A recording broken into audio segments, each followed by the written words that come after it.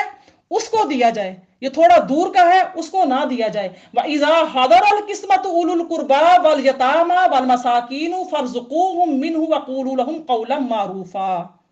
جب وراثت تقسیم ہو رہی ہو، جب یتاماں کو ان کا حق دیا جا رہا ہو، جب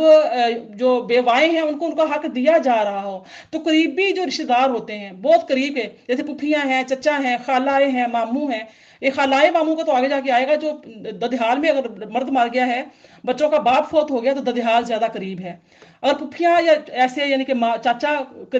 پاس ہیں، موجود ہیں اور وہ فقیر ہیں، تو کیا کرو، اس کو ان کو اس مال میں سے جو تقسیم کیا جا رہا ہے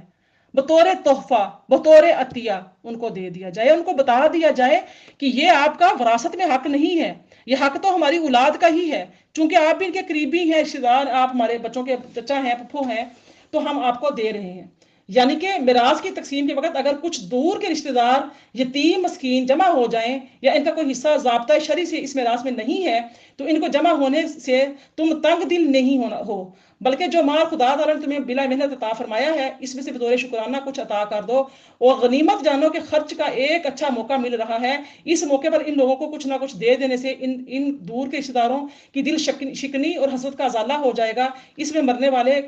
کا پوتا بھی آ گیا ہے، اس کے چچاؤں، ان کی پھپھیوں کو چاہیے کہ ان کو اپنے حصے بخوشی دے دیں۔ وَقُولُوا لَهُمْ قَوْلًا مَّعْرُوفًا۔ اگر یہ لوگ اس طرح تھوڑا سا دینے پر بھی راضی نہ ہوں بلکہ دوسروں کے برابر حصے کا مطالبہ کرنے لگے، تو چونکہ ان کا یہ مطالبہ قانون کے خلاف ہے،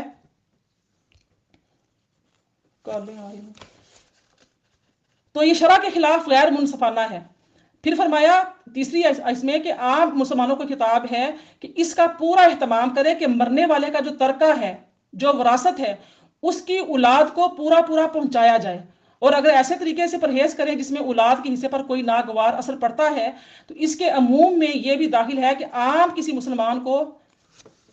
کسی ایسی وصیت یا تصرف کرتے ہوئے دیکھیں جس سے ان کی اولاد اور دوسرے وارثوں کو نقصان پہنچ جانے کا خطرہ ہے، تو آپ پر لازم ہے کہ اس کو ایسی وصیت یا ایسے تصرف سے روکیں جیسا کہ رسول اللہ صلی اللہ علیہ وآلہ وسلم نے حضرت سعد بن ابی وقاص کو اپنا پورا مال یا آدھا مال صدقہ کرنے سے روک دیا تھا، کیونکہ وہ چاہتے تھے کہ میں پورا مال تقسیم کر دوں اللہ تعالیٰ کی راہ میں، تو آپ نے فرمایا کہ نہیں، اپنی اولاد کو تم فقیر چھوڑ کر نہ جاؤ، غنی چھوڑ کر جاؤ۔ تو یہ بعض لوگ ایسے ہوتے ہیں کہ اولاد نافرمان ہوتی ہے، بدتمیز ہوتی ہے، پریشان کرتی ہے والدین کو، تو والدین تنگ آ کے وہ اپنا کمایا ہوا مال کہتے ہیں ہم راہ خدا میں لگا دیتے ہیں۔ اللہ تعالیٰ کو یہ بات پسند نہیں ہے، کیونکہ یہ اللہ تعالیٰ کی نافرمانی ہو رہی ہے۔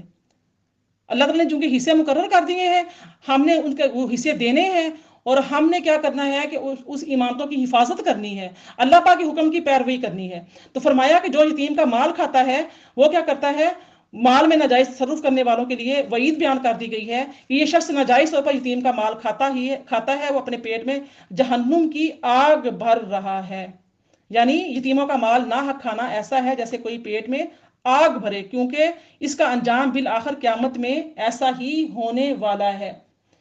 بعض روایت میں ہے کہ یتیم کا مال ناحق کھانے والا قیامت کے روز اس حالت میں اٹھایا جائے گا کہ پیٹ کے اندر سے آگ کی لپیٹیں اس کے منہ، ناک اور کانوں اور آنکھوں سے نکل رہی ہوں گی۔ رسول کریم صلی اللہ علیہ وسلم نے فرمایا کہ ایک قوم قیامت کے روز اس طرح اٹھائی جائے گی کہ ان کے منہ آگ سے بھڑک رہے ہوں گے۔ صحابہ کرام رضی اللہ تعالیٰ نے عرض کیا یا رسول اللہ، یہ کون لوگ ہیں؟ تو آپ نے فرمایا کہ کیا تم نے قرآن میں نہیں پڑھا ان الذین یاکلون اموال الیتامی ظلما؟ نہیں پڑھا کہ جو یتیم کا مال ناحق کھائے وہ دار حقیقت جہنم کی آگ میں ہوگا؟ تو اس وقت اس کو آگ یعنی کہ محسوس اگر نہیں ہوتی، وہ کہتا ہے میں کیسے آگ کھا رہا ہوں، میں تو اچھے بچے بڑے کھانے پینے کھا رہا ہوں، ٹھیک ٹھاک ملا ہوا ہے، نہیں، حقیقت میں وہ اپنے پیٹ کے اندر آگ بھر رہا ہے۔ تو یہاں پہ احرج مال الضعیفین المرأة والیتیم، میں تم کو خاص طور پر، حدیث مبارکہ ہے کہ دو ضعیفوں کے مال سے بچنے کی تنبیہ کرتا ہوں، تمہیں خبردار کرتا ہوں۔ دو ضعیف، ایک ضعیف کون ہے؟ عورت۔ ضعیف سے مراد یہ نہیں کہ بوڑھی 100 سالہ کی، بیوہ لے لو مراد، بیوہ، اور دوسرے یتیم، کیونکہ ان لوگ یہ بیچارے لاچار مجبور ہوتے ہیں، تو ان کے لیے منع کر دیا گیا ہے۔ تو سورہ نساء کے جو پہلا رکوع تھا اس میں شروع سے آخر تک یتیم کے احکام ہیں،